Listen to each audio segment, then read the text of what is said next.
संसार का सबसे घातक युद्ध महाभारत। इसमें कई योद्धा मरे थे, पर कुछ ऐसे योद्धा थे जिन्हें मार पाना श्री कृष्ण के बस में भी नहीं था।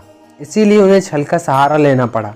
आज हम आपको बताने वाले हैं महाभारत के 5 ऐसे योद्धा के बारे में जिन्हें मारने के लिए श्री कृष्ण को छल का सहारा लेना पड़ा था। वीडियो में आगे बढ़ने से पहले अगर आपने हमारे चैनल को सब्सक्राइब नहीं किया है तो इसे सब्सक्राइब करके बेल आइकन को प्रेस करना ना भूलें। नंबर 1, भीष्म पितामह।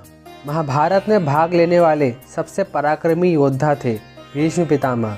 18 दिनों तक चलने वाले इस युद्ध में भीष्म पितामह 10 दिनों तक पांडवों की जीत में रुकावट बने हुए थे। फिर श्री कृष्ण की सलाह पर अर्जुन ने शिखंडिनी को युद्ध में उतारा, क्योंकि भीष्म ने वचन दिया था कि शिखंडी के सामने शस्त्र त्याग देंगे। इसके बाद अर्जुन ने भीष्म पितामह को बाणों की शैया पर लेटा दिया। नंबर 2, गुरु द्रोणाचार्य। महाभारत युद्ध में गुरु द्रोणाचार्य को युद्ध में हरा पाना लगभग असंभव था। ऐसा माना जाता है उन्हें सिर्फ उनका पुत्र प्रेम ही मार सकता था। भीष्म के बाद गुरु द्रोणाचार्य को प्रधान बनाया गया, जिसके बाद वो पांडवों की जीत का सबसे बड़ा कांटा बने हुए थे। फिर श्री कृष्ण ने भीम को अश्वत्थामा नाम के हाथी को मारने को कहा और उसे चिल्लाने को कहा कि उसने अश्वत्थामा को मार दिया है, क्योंकि गुरु द्रोणाचार्य के पुत्र का नाम अश्वत्थामा ही था, जिससे वे भ्रमित हो गए। फिर श्री कृष्ण ने उन्हें युधिष्ठिर से पूछने को कहा।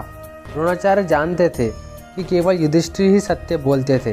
उन्होंने युधिष्ठिर से पूछा, तब युधिष्ठिर ने कहा, हाँ, अश्वत्थामा मारा गया। ये सुनकर गुरु द्रोणाचार्य ने शस्त्र त्याग दिए और फिर धृष्टद्युम्न ने उनका सर धड़ से अलग कर दिया।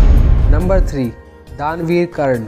इन्हें सूर्यपुत्र और अंगराज कर्ण भी कहा जाता था, क्योंकि अंगराज्य के राजा थे। कहते हैं कि अंगराज कर्ण को सीधे सीधे मार पाना अर्जुन के बस में भी नहीं था। ऐसे में युद्ध के समय जब कर्ण के रथ का पहिया जमीन में धंस गया और कर्ण अपने रथ का पहिया निकालने लगे, तब श्री कृष्ण ने अर्जुन से कहा कि यही वो मौका है जब तुम कर्ण का वध कर सकते हो।